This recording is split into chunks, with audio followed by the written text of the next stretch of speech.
Hello students, एक और request आई हुई है स्विचिंग सर्किट्स के ऊपर, कैपेसिटर के स्विचिंग सर्किट्स का। और काफ़ी लोगों ने इसके ऊपर डिमांड करी है कि सर इस क्वेश्चन का सॉल्यूशन जो है वो एक्सप्लेन किया जाए। सो मैंने एक प्रॉब्लम सेलेक्ट की है यहाँ पर, वैसे 3.122 फ्रॉम IE इरोडो। राइट, क्वेश्चन आपके सामने है। Question is in front of you. We have to find certain flow of charge. What charge will flow after the shorting of the switch in the circuit illustrated in the figure through sections 1 and 2 in the directions indicated by the arrows, and section 1 and 2 are mentioned here, like this is 1 and this is my section number 2. These directions are given in the question, these directions are given in the problem part, and we have to give the answer, or we have to tell that how much charge will flow through point 1 in this direction and how much charge will flow through point 2 in this direction. This is my question. So we will first find charges on the capacitors. We will first find the charges on both capacitors when the switch is still open. When the switch is open, in that case, the charge on the capacitor C1 and the charge on capacitor C2, we need to find this charge. We need to find this charge, and it can be easily done because when the switch is open, when this switch is open, there is no flow of current in this branch. Current cannot flow across open switch. So the only possibility is that the current will flow out of this battery. That current will pass through the capacitor C1. The same current will flow through the capacitor C2, and this way. Since both capacitors will receive the same value of current, current in this capacitor C1 will be same as the current in capacitor C2. You can say that the two capacitors are in series combination.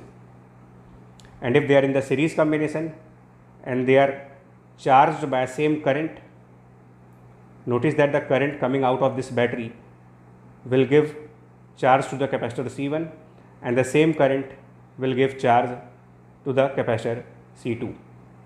So both the capacitors will receive same value of charge, and if that same value of charge is denoted by Q, Qi, I for the initial value, then that Qi should be written as effective capacitance of C1 C2 considering in the series combination will be C1 C2 by C1 plus C2 multiplied by this EMF of battery, that is the initial charge. A very simple concept now. Now we will solve this question when the switch has been closed. So after this switch is closed, this given switch, if you close the switch, the circuit will change now. And that is the key concept, that is the key idea behind this question. That opening or closing of a switch in a circuit, opening or closing of a switch in the circuit changes the combination, hence it changes the charges on capacitors. And that is the question, how much charge will flow through 1 and through 2. So this switch is now closed. We have closed it. Earlier it was open. When the switch is closed, now this battery will also come into action. Previously this battery was out of service, but now this battery is involved in the circuit. Other way, both the batteries are now involved in this circuit. And now the capacitors cannot be considered into series combination, because if any current flows in this capacitor, that current will be divided at this point. Some current will pass through C2 and rest of the current will go in this wire. That means both the capacitors will be charged by different values of current, and if they are charged by different values of current, considering them in series combination is mistake which normally student do while calculations. So how to get charges on C1 and C2 will be now according to Kirchhoff rule. If I assume that the charge on capacitor C2 is plus Q2 and here it is minus Q2, and if I assume that charge on capacitor C1 is plus Q1 on the right side and minus Q1 on the left side, I will follow Kirchhoff loop rule, and I will use this loop. If I start from here, I travel like this, then I go to this, then I travel in this direction, and I travel in this direction. So for this loop, you can write the Kirchhoff loop equation as for this particular loop. If you write the Kirchhoff loop equation for this particular loop, you will get E equals to Q2 by C2, and hence Q2 will be equals to C2 times E. And if you apply another loop, now focus on the diagram. I will take this loop now. I will start from here. I will move in this direction, then through this battery, then through this wire, and then through the other battery and back to the initial point. This way I will complete the loop. So for this loop, if we write the Kirchhoff loop equation starting from here and moving in clockwise direction, starting from this point and moving in clockwise direction. So Kirchhoff rule will say that it is minus Q1 by C1 plus E and minus E equals to 0. That implies Q1 is now 0. Right. That means this capacitor has no charge now. Now we will compare both situations. Switching circuit questions can be solved if you compare both results.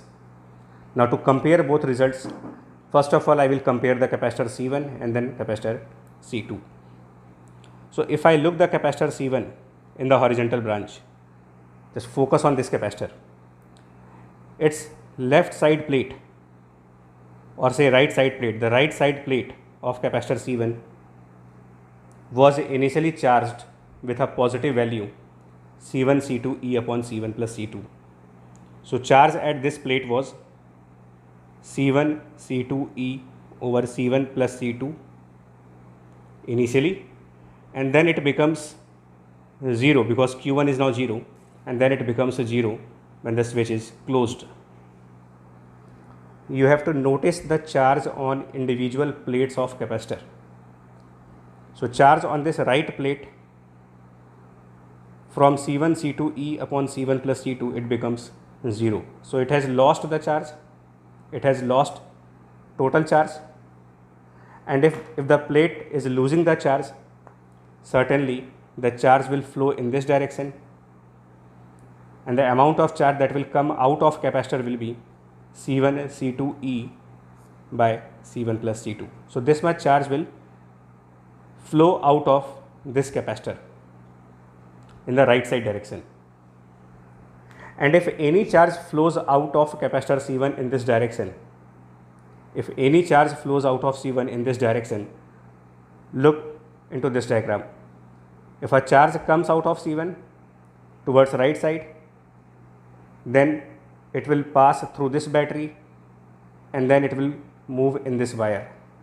That is our point number 2. So this much amount of charge will pass through point 2 but to the left side, because the charge is leaving this plate. So after leaving this plate, the charge will flow like this. So this much value, this much amount of charge will flow through point 2 in the opposite direction. Now consider the capacitor C2 now. Right, so this was the capacitor number C1. So the same charge will flow like this. Now the capacitor number C2. Charge on the capacitor number C2. If you find the charge on the capacitor number C2, Then the charge on C2 on the lower side, its lower plate, the charge on its lower plate was initially C1 C2 E upon C1 plus C2, but with a negative sign. That was the initial charge. And now that C2 has a charge of minus Q2 on the lower plate, and that Q2 is C2E. So this charge changes to minus C2E. So initially lower plate of C2 was having this much charge, and now the lower plate of C2 has this much charge. And if you calculate, if you subtract final value minus initial value, you will come to know whether this plate has lost the charge or it has received some charge.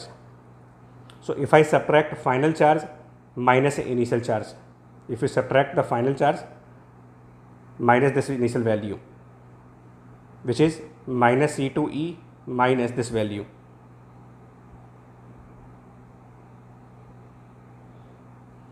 and if you simplify it,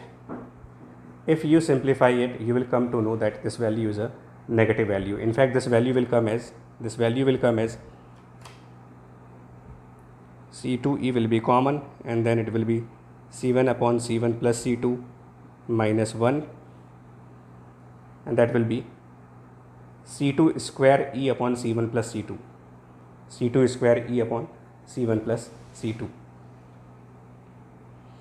minus with a negative sign. Negative sign indicate that this plate is losing a charge, is losing some charge. How much charge is lost by this capacitor?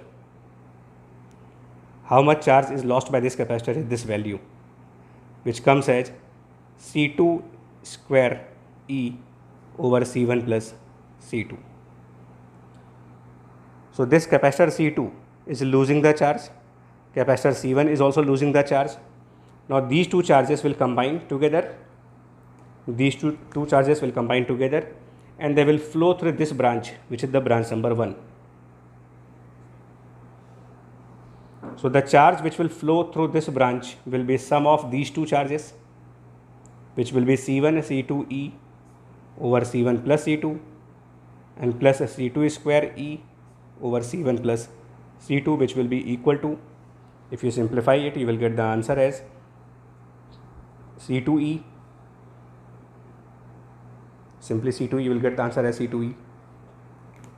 So the charge flowing through the branch number 1 is C2E in the direction which is indicated in the figure, but the charge which is flowing to the branch point number 2 is this much, C1 C2E upon C1 plus C2, but notice that this charge is flowing against the given direction in the problem. So the answer should be minus of C1 C2E upon C1 plus C2 for point number 2 and plus of C2E for point number 1. This is how we solve any switching circuit. You have to calculate the charges 2 times, one when the switch was open and the second time when the switch is closed. Get the charges on all capacitors and now compare each capacitor one by one, so that you come to know whether the charge on the plates of capacitor has increased or decreased. The difference of charge in the initial state and the final state is calculated, and accordingly we can find how much charge flows in individual wires. This is the way to solve the switching circuits, right? Thank you.